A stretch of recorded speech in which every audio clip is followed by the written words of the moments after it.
इकलौता नेता जिसकी जीत का स्ट्राइक रेट मोदी से भी ज्यादा है, जिसकी रैलियों की मांग मोदी से भी अधिक है। रैली हुई मतलब जीत पक्की।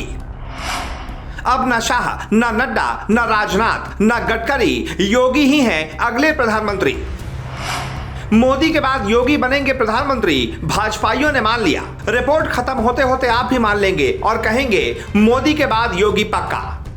जब से नरेंद्र दामोदर दास मोदी प्रधानमंत्री बने हैं, वो एक ऐसे चेहरे के रूप में उभरे हैं जो पूरब से लेकर पश्चिम और उत्तर से लेकर दक्षिण तक कहीं भी चुनाव जीत सकते हैं और अपने चेहरे पर किसी को भी चुनाव जितवा सकते हैं।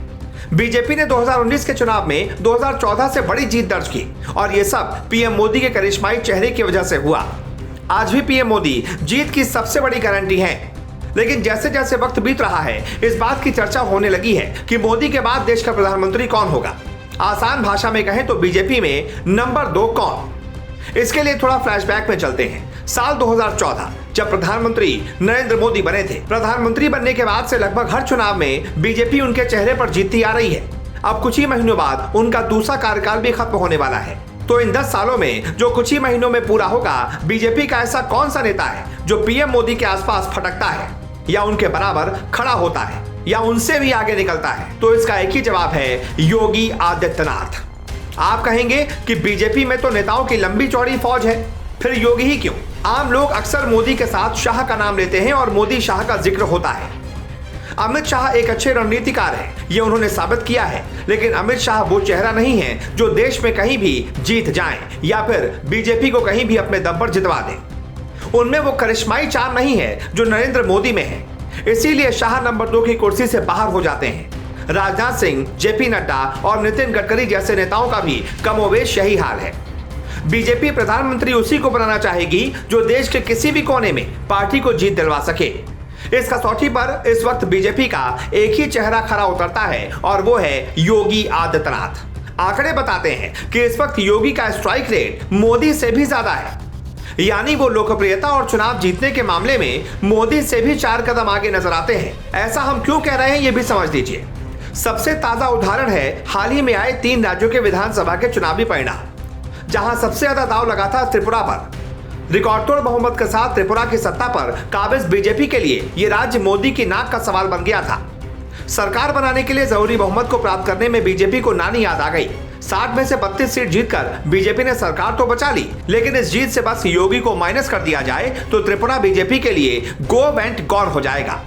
यानी त्रिपुरा में जीत के सबसे बड़े नायक योगी आदित्यनाथ बने। योगी G20 तैयारियों में बिजी होने के बावजूद त्रिपुरा में 2 दिन प्रचार के लिए गए और जिन 6 सीटों पर उन्होंने प्रचार किया वो सभी सीटें भारतीय जनता पार्टी ने जीत ली और स्ट्राइक रेट 100 का रहा। 32 में से 6 सीटें योगी ने अकेले ही जितवा दी। यहां योगी की जीत का स्ट्राइक रेट मोदी से भी ज्यादा रहा। मोदी ने वहां बागबासा, कल्याणपुर, टाउन बारडोवाली, फटीकराय, सूरमणिनगर और मजलिसपुर विधानसभा सीट पर प्रचार किया था। इन सभी सीटों पर भाजपा को जीत मिली। योगी जब वहां प्रचार के लिए गए थे तो उनकी रैलियों में बुलडोजर खड़े किए गए थे। योगी के बुलडोजर मॉडल की काफी चर्चा होती है। सीएम योगी ने भी त्रिपुरा के चुनावी मैदान में उतरकर यूपी के विकास मॉडल की चर्चा की थी। राम मंदिर निर्माण से लेकर यूपी में कानून व्यवस्था की स्थिति को भी त्रिपुरा के चुनावी मैदान में उन्होंने जोरदार तरीके से उठाया था। योगी ने लोगों से वोट की अपील की थी और लोगों ने योगी की नीतियों पर मुहर भी लगा दी। दिसंबर 2020 में हैदराबाद नगर निगम के चुनाव में योगी ने ओवैसी के गढ़ में घुसकर प्रचार किया था और बीजेपी को 4 से 48 सीटों पर पहुंचा दिया था। योगी यहां भी जीत के सबसे बड़े नायक रहे। इसी तरह उत्तर प्रदेश में दूसरी बार बीजेपी की सरकार बनाने में सबसे बड़ा योगदान योगी आदित्यनाथ का ही रहा। उन्होंने कोरोना महामारी की दूसरी लहर के बाद उत्तर प्रदेश के सभी जिलों का दौरा किया और चुनाव के दौरान 200 से ज्यादा रैलियां की। वहीं पीएम मोदी ने 27 चुनावी रैलियों को संबोधित किया था। उत्तराखंड चुनाव में भी योगी ने ताबड़तोड़ रैलियां की थी, जिसका परिणाम रहा कि उत्तराखंड में बीजेपी सरकार की वापसी हुई। गुजरात जो मोदी का गढ़ है, वहां भी मोदी के बाद सबसे ज्यादा योगी की ही रैलियां हुई, जिसका परिणाम आप सबने देखा। इन आंकड़ों से साबित होता है कि बीजेपी की रैलियों के लिए योगी की मांग सबसे ज्यादा होती है। पीएम मोदी के पास वैसे भी वक्त की किल्लत होती है। ऐसे में देश के किसी भी कोने में चुनाव होते हैं तो सबसे ज्यादा डिमांड योगी की होती है। एमसीडी का चुनाव हो, गुजरात से लेकर त्रिपुरा, हैदराबाद से लेकर पंजाब तक की रैलियों में योगी ही योगी नजर आते हैं और वो जहां भी जाते हैं अपने बनाए यूपी मॉडल, जिसे एक तरह से लोग बुलडोजर मॉडल भी कहते हैं, उसका जिक्र कर जनता को लुभा लेते हैं और बीजेपी को जीत दिला देते हैं। अब जरा सोचिए, चाहे संघ हो या बीजेपी, वो उसी को प्रधानमंत्री का चेहरा देखना चाहेंगे जो अपने बलबूते पर पार्टी को बहुमत दिला सके। और इन आंकड़ों से साफ है कि मोदी के बाद अपने चेहरे और करिश्मे से कोई बीजेपी को बहुमत दिला सकता है तो वो है सिर्फ और सिर्फ योगी आदित्यनाथ।